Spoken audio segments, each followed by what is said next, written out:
Saudações, estamos em mais um episódio do Ciência Ação, sempre naquele mesmo espírito de poder despertar o espírito científico a você, e gostaríamos muito que, para que essa iniciativa se tornasse o mais expansiva possível, pudesse comentar, já deve estar a ver no link abaixo, mas também na bio, porque para chegar a mais pessoas é necessário que a sua participação seja presente. E nós hoje vamos tratar de um tema, não sei se chamo de polêmico, mas muito atual, que é sobre a inteligência artificial. Está aqui um expert, né, que é o Fernando. Fernando, como está? Bom, olá pessoal, Cris, obrigado pelo convite, sempre muito bom debater e falar sobre tecnologia, que é a minha área. Então eu já trabalho com tecnologia há mais de 15, 14 anos, faz um bom tempo. E durante esse período todo eu vi várias evoluções e tentativas disruptivas, talvez, de transformar alguma coisa. E o que nós estamos vendo de inteligência artificial agora é um novo marco da tecnologia em si. Talvez eu considero assim como fosse o descobrimento da energia elétrica. Então, lá no passado, quem viveu nessa época, quando chegou a energia elétrica e gerou N possibilidades com a energia elétrica, talvez seja agora essa nova evolução, revolução com inteligência artificial. Então, é o que nós estamos vivendo. O que há de humano na inteligência artificial? De humano, talvez nada. Então, o que o pessoal fica fazendo essa comparação da inteligência com o humano mesmo, com a nossa capacidade de pensar e formar as coisas, desenvolver, a única similaridade é o aprendizado. Então nós temos a capacidade de aprender e a máquina tem a capacidade de aprender. Então é isso que eu considero como mais próximo do humano. Mas ainda eu vejo muito longe de substituir ou de pensar como nós, sabe? É muito impressionante o que a inteligência artificial consegue fazer hoje. Então, consegue transformar e já vem transformando várias áreas.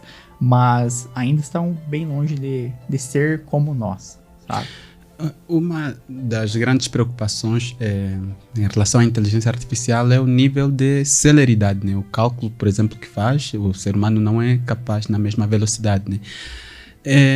Ao mesmo tempo, hoje a disseminação em massa de informações tem sido possível através da inteligência artificial, a tal ponto que muitos consideram uma ameaça. Você, enquanto especialista, acha que é uma ameaça assim para nós, para a humanidade? Eu acho que é uma ameaça porque, veja, a inteligência artificial, ela se baseia em um bloco de conteúdo para gerar conhecimento. Então ela pega informação, processa e cria insights. A grande preocupação é que bloco que ela está pegando desse conhecimento passado. Então eu aprendi com a informação que estou gerando em cima dela. Se existe um conhecimento poluído, seja na internet, na rede de fake news ou informações disseminadas sobre determinado tema, ela vai aprender sobre isso e vai começar a reproduzir informações sobre isso, né? Então esse é o grande risco e perigo. Pensando isso por um conhecimento errado e ensinar a máquina de uma forma errada. Entende? Então se tornaria um problema futuro. Vamos imaginar um cenário aqui, no meio jurídico. Então existe uma polêmica muito grande se um determinado julgamento ele foi feito de uma forma justa ou não, certo? A inteligência artificial, basicamente, ela vai, quando ela entrar nessa área para ajudar juízes a otimizar o seu tempo em julgar processos, ela vai ter que se basear em processos passados. Se esses processos passados já foram finalizados de uma forma errada ou com um viés errado, a nova inteligência artificial que irá julgar aqueles novos processos, ela também vai para esse viés, entende? Então esse é o grande risco, como eu ensino a máquina, da onde que vem essa informação que ensina a máquina. E diz-se que na ponta tem sempre um ser humano, né? Exato. Esse vai ser insubstituível. Hoje se fala muito em inteligência artificial na substituição das pessoas, do trabalho. Então, redator, designer gráfico agora com esse boom que teve dos aplicativos gerando várias imagens, deixando as pessoas mais bonitas no Instagram, gerando avatar, enfim, você deve ter visto alguma coisa. O Papa Francisco ali. O Papa Francisco, o Padre Marcelo Rossi lá também, enfim, né, todo esse pessoal. Isso é o boom da IA, né, do uso em massa. O risco disso tudo das pessoas, o medo das pessoas, elas serem substituídas, porque elas é tão rápido, que elas não conseguem se adaptar e ver as novas possibilidades. Então, o jornalista escrevia matéria, resumia artigos, ou, enfim, trabalhava com a geração de conteúdo, hoje com a IA, ele digita meio parágrafo do que ele precisa de tema e ela consegue formatar um texto para você e gerar um texto para você muito bom mesmo. Então, existe um certo medo nessas pessoas. Só que, se você olhar grandes países evoluídos que cresceram com tecnologia, a taxa de emprego desses países sempre surpreende. Porque através dessas tecnologias se gera novos empregos. Então, hoje você precisa de especialista para IA, para ensinar essas IAs em todas as áreas. Na saúde, na advocacia que eu citei para você e diversas outras, entendeu? Então, com medo vem várias oportunidades. Sem a internet, é possível inteligência artificial? Não. Então, haveria diferença, por exemplo, entre robótica, né? Robótica e inteligência artificial? Sim. Existe essa diferença, né? Então, a questão robótica é uma outra área, que daí você consegue unir as duas coisas. Então, eu consigo ir para a área de robótica, automação e aplicar esse conhecimento da inteligência artificial em cima disso. Então, imagina a inteligência artificial como um grande bloco de conhecimento. Não só conhecimento, é um bloco que transforma informação em conhecimento que gera insights, sabe? Ela consegue gerar dicas para você de várias coisas. Então, isso você consegue aplicar a robótica, consegue aplicar a medicina. Imagina laudo médico de radiologia, médico de radiologista, né? O papel do médico radiologista é ver uma imagem e dar um laudo. Você quebrou o fêmur aqui, quebrou o braço, ou está com câncer e tudo mais. Isso daí está super ameaçado com a inteligência artificial. Porque se eu tenho uma inteligência artificial que ela consegue aprender, eu tenho um histórico de exames que eu sei o que é um osso quebrado, por exemplo, eu posso colocar isso num aparelho de tomografia. Estou fazendo uma tomografia, um aparelho de raio-x, e o aparelho já me falar se o meu diagnóstico, não precisa do médico, e com uma precisão muito maior, entendeu? Então você consegue embarcar inteligência artificial em vários cenários, inclusive na robótica. Eu queria voltar à questão do emprego, porque ao menos em alguns países polêmico. é uma preocupação, né? A substituição, né? Será que há alguns empregos que realmente estão em via de extinção? Alguns empregos devem estar em via de extinção com a inteligência artificial? Eu acho. Por exemplo, o próprio redator é um que é redação para essa questão do marketing digital e tudo mais. Talvez ele não será extinto, mas ele será transformado. Então, o que a pessoa executa hoje, provavelmente ela não vai executar da forma que ela faz hoje. Eu encaro que essas pessoas que têm esse risco e o que a inteligência artificial consegue entregar muito bem, o próprio designer, hoje a inteligência artificial já substitui um design júnior. Isso está aberto para todo mundo. Você abre o aplicativo Canvas, que já veio muito forte, batendo contra Photoshop e vários outros softwares pela facilidade dele. Eles colocaram agora, embarcaram a inteligência artificial, que você dá um parágrafo para ele, ele gera arte para você. Entendeu? Então, um designer júnior, por que eu vou precisar de um designer júnior, sendo que o software faz a mesma coisa e eu não sou designer? Já caem fora os estagiários. Já cai fora o estagiário e já chegou no júnior. Entendeu? Então, essas coisas do dia a dia, elas vão ser transformadas. E as pessoas têm que entender que a inteligência artificial, ela não entendendo do ponto de vista substitui o emprego, mas um grande cinto do Batman, vamos pensar assim, para te gerar produtividade. Então, se eu sou um redator e eu não posso combater mais a inteligência artificial, ela vai fazer meu trabalho, talvez otimizar e fazer muito melhor do que eu. Puxa, mas como que eu posso usar essa ferramenta para otimizar meu trabalho e eu ter ganhos em cima disso? Essa é a grande virada de chave, entendeu? E eu acho que não sei se é problema, mas o desafio talvez é como a gente aprender com essas grandes mudanças, né? Porque hoje você dormiu com um Canva, amanhã você acorda com outro. Então essa essa velocidade, né, que tem sido mais difícil. Eu voltei à questão do emprego, porque eu depois queria insistir na questão do universo acadêmico, que é o que a gente tem estado a lidar com ele, que essa questão do redator hoje está muito presente, por exemplo, em algumas pesquisas. Hoje, para você desenvolver alguma pesquisa, você precisa entrar em uma base de dados e por cliques, né? E com chat GPT, né? Você basta um parágrafo, ele busca todos os dados, mas com algumas limitações, que, por exemplo, ele não diz as fontes, né? Então, como lidar com isso ali? Até o escrever, né? O ato de escrever quase que está a assumir, né? Porque, por exemplo, o chat GPT já substitui, né? No seu caso, você enxerga uma possibilidade assim de adaptação? Então, o processo, eu acho que o meio acadêmico é um meio que tem uma dificuldade muito grande para combater o chat GPT. Porque, justamente o que você falou, eu quero escrever meio artigo, cito o tema que eu quero e eu dou alguns insights para o chat GPT, ele vai gerar para mim um texto. Então, hoje já tem até ferramentas para... Veja que loucura isso. Tem ferramentas, outras tecnologias de inteligência artificial para identificar se um determinado texto foi gerado por uma inteligência artificial ou não. Já é uma contra-inteligência. Entendeu? Porque justamente eu vou lá e submeto um artigo, um trabalho. Tá, mas aquele trabalho, ele foi utilizado e gerado com inteligência artificial ou o autor que buscou? Como que é isso? Entende?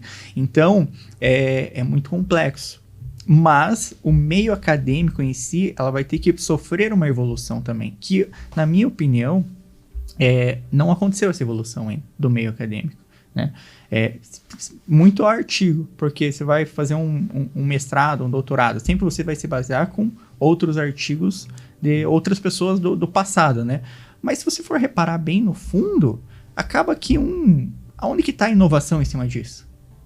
Entende? A fundo, se eu vou escrever um artigo e eu me baseio no que você diz, daí você se baseia no que o outro diz e do que o outro diz. Entende? Se eu não consigo um pouquinho dar a minha opinião. Entende? Talvez eu puxaria, né, a brasa para a nossa sardinha, né? Talvez a primeira grande inovação, eu diria que é a experiência que a pessoa vai ter, né? Essa busca de dados, saber que a gente precisa se basear em fontes seguras, né? Fontes confiáveis. Mas... Como que o doutor que escreveu ele, a fonte dele é confiável? Então, geralmente são revisados por pares, né? Os artigos para serem submetidos e publicados são revisados, mas o nível de confiabilidade penso que não deve se basear apenas na inovação. Claro, a inovação é muito necessária, a gente precisa se adaptar a ela, né? Mas eu acho que... Não sei, assim, eu fico... Sabe por que eu te peguei nisso? Porque eu tava discutindo com um amigo nessa linha, né? E é a mesma questão para a inteligência artificial. Ela tá me sugerindo um texto. E de onde esse texto veio? Será que esse texto é real? Essa fonte é real? Se você começar a se ver na internet várias pessoas tentando quebrar a inteligência artificial sobre a informação, perguntar informações aleatórias para ela responder, mas será que aquela resposta que ela gerou é uma resposta verdadeira? De onde que ela se baseou daquela resposta, né? Então, você volta à origem daquela informação. E aí que começa a disseminar informações erradas no meio. Vários exemplos tem na internet de informações que ela passou, informações erradas. A própria inteligência artificial. Entendeu? E com certeza ela aprendeu isso de uma informação que não é correta, em algum lugar. Entendeu? Então, essa do meio que eu acho que ele tem que evoluir, talvez mudar, pivotar o modelo, é justamente disso, sabe? Esse modelo de como as coisas caminham dentro do meio acadêmico nessa questão. Na minha opinião, eu acho que o meio acadêmico deveria trazer muito mais a indústria. Como? Dentro do meio acadêmico. Porque a indústria é onde acontecem muitas coisas. Todas as indústrias. Então, vamos pensar assim, veio o Covid agora, né? Aonde que surge e foi um processo bem acelerado em trazer o diagnóstico e a nova vacina dentro da indústria. Entende? Essa indústria, atrelado no meio acadêmico, então imagina, todo esse conhecimento que a indústria adquiriu na prática, junto com o meio acadêmico. O quanto isso não pode ser enriquecedor num modelo pivotado, entendeu? trazer a indústria junto, não a indústria no sentido assim, aonde que as coisas acontecem no dia a dia, né?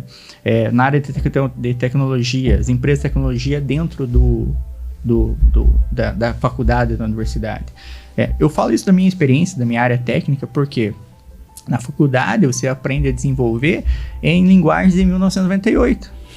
E hoje nós estamos falando em inteligência artificial que vai chegar nas matérias da universidade daqui, sei lá, talvez 10 anos. Só que lá na frente vai ser outra coisa.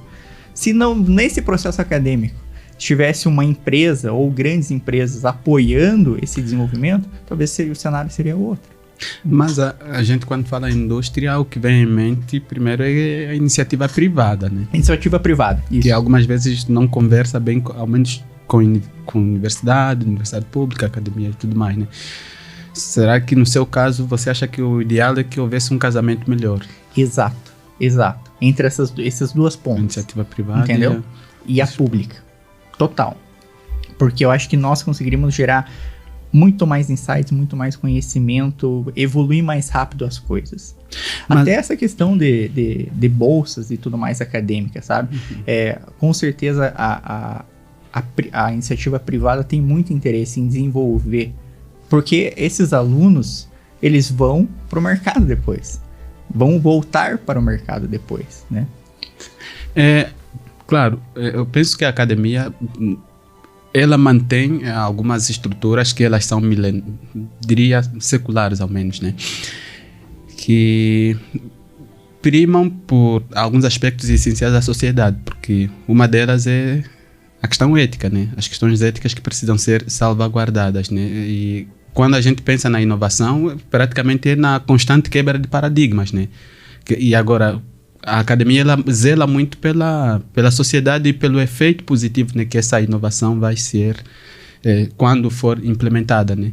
Eu acho que é muito normal essa, não sei se chamo de acusação ou essa constatação, mas eu ia concordar com esse casamento, mas ainda assim estar do lado da academia. Acho que é muito necessário a gente manter algumas estruturas, né, para assegurar assim uma sociedade que nem atualmente, né? Por exemplo,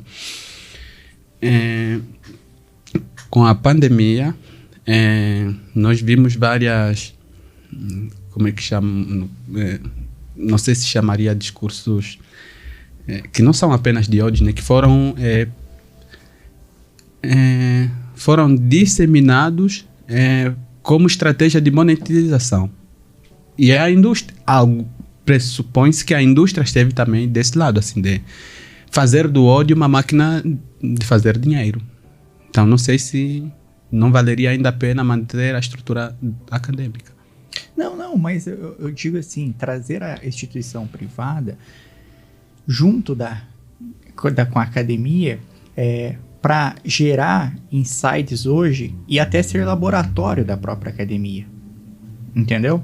Porque hoje você quer desenvolver alguma coisa ou validar até esse problema que a academia está enfrentando com inteligência artificial. Voltando ao assunto junto com inteligência artificial.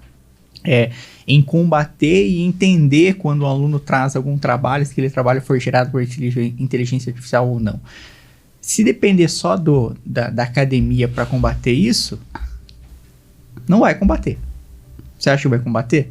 O meio público vai conseguir, a academia, a universidade vai conseguir criar uma tecnologia para combater a inteligência artificial do meio privado? Do que é gerado por inteligência artificial ou não? Eu acho muito difícil. Por quê? É um outro mundo. Então, eu falo isso com propriedade dentro da tecnologia, porque eu estive no meio, fiz mestrado, conheço a academia e conheço o privado, entendeu? Eu sei como que as duas coisas andam. Então, uma anda muito mais rápido do que a outra, né? E o casamento dessas duas coisas, eu acredito que tem grandes potenciais de gerar muito valor para os dois lados. Tanto o privado aprender com a academia e quanto a academia aprender com o privado. Eu tocaria, já que estamos nos últimos minutos, para o que se diz que é essencialmente humano que a inteligência artificial nunca vai alcançar. Que o pessoal diz que a solidariedade, o cuidado compassivo são dimensões, até ou a intuição a dado momento já estava nessa dimensão que é especificamente humana, mas hoje já o ChatGPT é bem intuitivo, né? Mas ainda tem essa questão, né, que é a solidariedade e o cuidado compassivo, né? Será que é isso que nós, enquanto humanos, deveríamos muito mais investir, né? E em paralelo com a inteligência artificial? Eu acho que sim. É muito... Eu até parei de falar assim que não vai chegar nesse nível, porque a tecnologia chega num ponto tão, tão forte que você... eu que estou na área, até é assustador você visualizar. Então, falando um pouquinho sobre carros autônomos. Entra em tecnologia, na China já tem vários veículos autônomos, agora começou nos Estados Unidos e muito em breve vai chegar no Brasil. Então, imagina, você pede o teu Uber, chega só o carro. Um tempo atrás, eu já tive essa discussão, eu falei, cara, isso daí vai acontecer em 2050. Porque dentro da indústria tem 5 níveis que você precisa atingir para um carro ser autônomo. 100% autônomo. E é muito, muito, muito complexo. E chegou. Então, hoje, existem carros autônomos que dirigem sozinho e você só pede... Black Mirror já não é uma ficção. Não é uma ficção. Então, essa questão do sentimento e tudo mais, é muito difícil eu chegar e falar, não vai chegar nesse nível, entende? Mas Elon Musk já está implantando, foi aprovado agora um projeto dele nos Estados Unidos, implantar chip na cabeça das pessoas para resolver alguns problemas, algumas doenças e também registrar memórias. Então, eles têm um projeto até de registrar memórias da pessoa em caso ela venha a falecer, eu tenho a mente dela em um chip. Então, com isso, será que não seria possível reproduzir o sentimento? Ou a solidariedade? Não sei, entendeu? Então, veja o nível e o quanto isso estica. Isso do que nós estamos vendo de notícia, estamos acompanhando. Mas nos bastidores tem muitas outras coisas que estão acontecendo e nós não chega até nós, né? Então, é surreal aonde isso pode chegar. Então, no seu caso, não há algo que é tão humano que a inteligência artificial não seja. Eu acho que vai chegar. Sabe? Eu acho que ela vai conseguir chegar. Não sei se você viu o último lançamento da Apple, do Vision Pro, o óculos da Apple, para você enxergar através dele. No ano passado nós tivemos um boom do metaverso. Todo mundo falou no metaverso, o metaverso vai transformar as pessoas. Até violências acontecendo no metaverso. Isso que nós estamos fazendo aqui agora, em muito pouco tempo, vai ser no metaverso. Eu vou estar na minha casa, você vai estar na sua casa e nós vamos estar aqui no estúdio gravando. Entendeu? Essa é uma das propostas do metaverso. O Bill Gates chegou a falar que em 5 anos nós não teríamos mais reuniões presenciais, todas aconteceriam dentro do metaverso. Para você ver o tamanho da evolução e a disrupção disso, né? Nos Estados Unidos a gente continua se falando metaverso. Aqui no Brasil foi só um fogo de palha, mas tem uma indústria muito forte investindo e trabalhando no metaverso.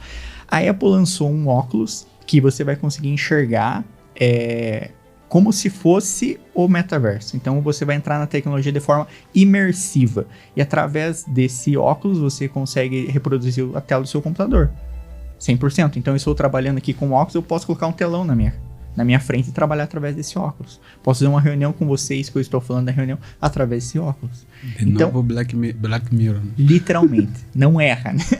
Tem as suas previsões. Para você ver o quanto a tecnologia evolui tão rápido que dá até medo de falar que não vai chegar. O CEO da Apple, ele falou que essa nova tecnologia da Apple, a Vision Pro, ela vai ser tão transformadora e vai ser um novo marco da Apple como foi o iPhone em 2007. O iPhone em 2007 transformou os smartphones. É bem possível, eles estão acreditando que o Vision Pro irá transformar as telas. E vendo o depoimento da internet, quem já utilizou o óculos falou que na hora que você usa esse óculos e olha para uma TV, você fala, puxa, nada a ver essa TV. Preciso de um óculos. Entendeu? Eu vou puxar para a gente encerrar para as questões mais, não sei se digo mais reais, né? Que são as questões sociais, inteligência artificial versus desigualdades sociais. Né? Porque a gente sabe que quando a gente envolve tecnologia, é investimento, custo, gastos, e quem pode mais, tem mais. Quem pode menos, infelizmente, não participa, né? Mesmo, por exemplo, as questões das cidades inteligentes, né? Uma das grandes preocupações é essa, né? Como serem inteligentes e inclusivas, né? E como é que você enxerga neste caso? Eu enxergo que a tecnologia ela nunca foi tão inclusiva com inteligência artificial quanto agora. Eu pago para utilizar o ChatGPT? Eu preciso ter um super smartphone, um Apple, para rodar o ChatGPT? Mas como aquela máxima, né, do dilema das redes, né? Que quando você não paga por um produto, o produto é você, né? Sim, mas isso para todas as classes. Entendeu? Para uma classe um pouco mais favorecida, ela também não paga para usar o ChatGPT.